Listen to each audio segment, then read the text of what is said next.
აი სწორედ მაგას მოგახსენებდით პირადი მაგალითს როცა თქვენ აკვირდებით თქვენ პასუხს პოულობთ აი როგორ გადალახავს მშობელი თავის ამა თუ იმ პრობლემას ისტერიკაში ვარდება თუ იბრძვის ესე იგი ვიღაცას მოიხმობს თუ თავად ცდილობს რომ გაუმკლავდეს ამ პრობლემას შესაბამისად ხშირად არც არის ახსნა საჭირო თქვენ უფრო კარგად ხედავთ გარედან ობიექტური დამკვირვებლის პოზიციიდან ვიდრე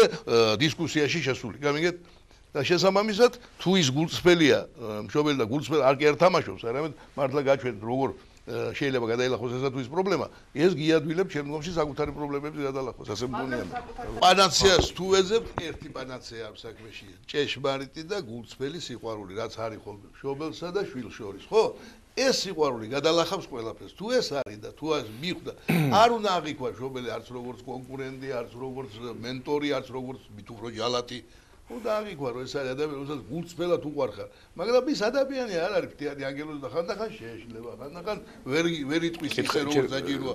ასევე მშობელმა ორმაგად და სამმაგად გამძაფრებულად იგივე უნდა ახსოვდეს მაგრამ სიყვარული არ უნდა დაიგარგოს თუ სიყვარულია ყველაფერი გასწორდება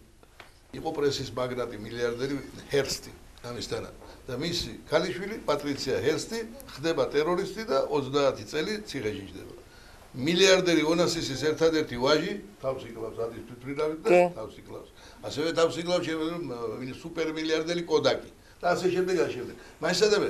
მატერიალურს კატეგორიულად შეგვიძლია ვთქვათ არამც და არამც არ მოაქვს ასე ვთქვათ ავტომატურად არავითარი ბედნიერება ეს არ ნიშნავს იმას რომ ის აუცილებლად უბედურებას მოიტანს მაგრამ ბედნიერება ავტომატურად დაბნელად არ მოაქვს იმიტომ რომ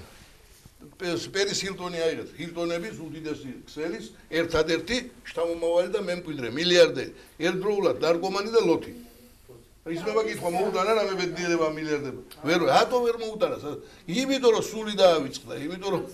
ის დაავიწყდა უმთავრესი რისთვისაც გააჩინა უფალმა ამ ქვეყანას მე უმამოდ გავიზარდე იმიტომ რომ 41-ში მე ვარ დაბადებული და 42-ში მამა ჩემი 24 წლის ძალიან ნიჭიერი ჟურნალისტი ფრონტზე დაიღუპა დიდი საამბულო ომი ერქვა იმას და ზოგი მეორე მსოფლიო ომსაც მას არ აღნიშნულა დაიღუპა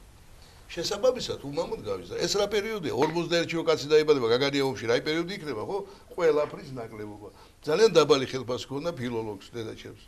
უამრავი რამ გვაკლდა მაგრამ ერთი რამ მახსოვს ძალიან კარგად რომ მე ვიცოდი ზუსტად მამაჩემის ბიოგრაფია მისგან ანუ ვიცოდი რომ ეს იყო 24 წლის კაცი რომელმაც სამი ენა იცოდა ბრწყინვალედ რუსული ფრანგული და გერმანული თქვენმა მონამორჩილმა აი ამის ხათრით აგრეთვე ისწავლა ოღონდ ავწდით ენებში ინგლისური გერმანული და რუსულზე აღარ არის ლაპარაკი იყო კარგი სპორტსმენი თქვენი მონამორჩილი იმიტომ რომ ამას ასე ენდომებოდა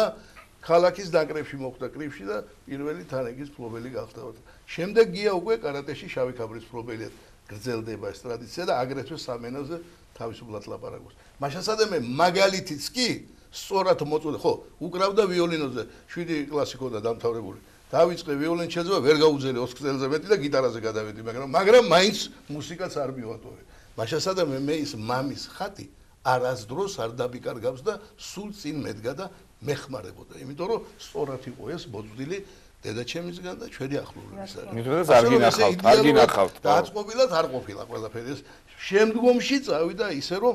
ესტაფეტა გადავიდა გიაზე და იმედია გაგრძელდება შვილიშვილებზე აი ეს თქმა მინდა რომ ხშირად შეიძლება საერთოდ არ იყოს მშობელი სახში მაგრამ მისი პიროვნებას მისი ხატის მის წინა მოწიწება პატივისცემა გაგვყევს თელი სიცოცხლის მანძილზე და კიდე ერთი პაპა მყავდა ძალიან ვაჟკაცი კაცი იმას მემანდიერები ხარება და გოგიას რაზმის წევრი იყო არც მეტი არც ნაკლები ძალიან მაგარი კაცი იყო პაპა სანდრო და ერთი სენტენცია მახსოვს იმისგან ბრძნულად დათქვამი მეღვინე კაცი იყო მითხრა შვილო არასდროს არ ეცადო ყოველთვის პირველი იყო ეცადე არავისზე ნაკლები არ იყო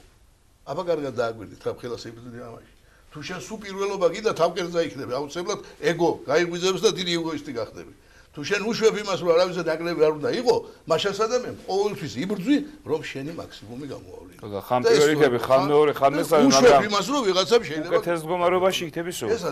დიახ შვილმა უნდა იცოდეს რაც შეჭერდა მამა ანუ თაობათა დაპირისპირება მტრობას და ერთმანეთის დაჭმას კი არ ნიშნავს ესტაფეტას ნიშნავს. ანუ რომ ის სასიკეთო რაც შენამდე მოიტანეს, ესტაფეტასავით უნდა მიიღო და კიდევ უფრო ამაღლო, კიდევ უფრო წინწაციო. ყველაზე კარგი მაგალითი მაგის. რა თქმა უნდა. და შესაბამისად თუ ჩვენ აი ორივეს რაც თქვენ ბრძანეთ ისიც და რაც ახლა დავამატეთ, შევაერთებთ, მაშინ ჰარმონიურ ურთიერთობას მივიღებთ. სხვანაირად ეს იქნება მტრობა და ხელოვნური მექანიკური დაპირისპირება, რომელიც ადამიანს აფეში არ ჭირდება.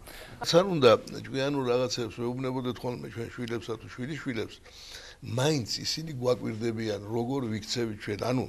პირადი მაგალითის ზალა ყველაზე დიდია. რაც საუბრობთ, ეგ ერთია. ასე პოლიტიკოსების ბევრი საუბრობენ, მაგრამ საწინააღმდეგო შედეგს ვიღებთ ხოლმე. აქ სხვა რამე შეასახა. თუ ჩვენ ჭკვიანურ რამეებს ვიძახით, მაგრამ არ ვაკეთებთ ამას და ახლოც არ არის, ვერ დაგვიჯერებენ, არ დაგვიჯერებენ და არ უნდა გვეწყინოს. ისინი გვაკვირდებიან საოცრად ფხიზლად და ფაქიზად, არა მტრულად, არამედ იმედით, რომ ჩვენგან რაღაცას ისწავლიან. მაშინ ადამიანი ფხიზლად თუ დავიღო ჩვენ, ფხიზლად თუ დავიღო ჩვენ, რომ საქციელი და სათქმელი არ გაგვექცეს და არაცდეს ერთმანეთს ამას დიდი მნიშვნელობა. პირადი მაგალითი